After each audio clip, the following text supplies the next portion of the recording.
today. The upside of being an empty nester. No one to walk in on us. Oh.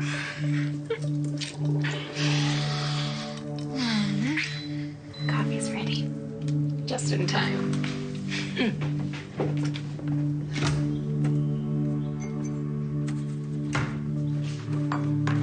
Don't use those. Those are the only cups that are in there. And in fact, this one's actually chipped a little bit. Yeah, no. You just use the No, epoxy it glue. doesn't need to be fixed.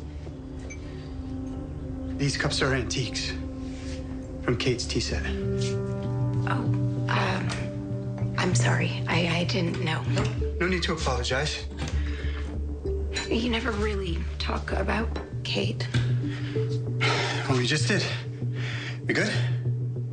Yeah. Yeah.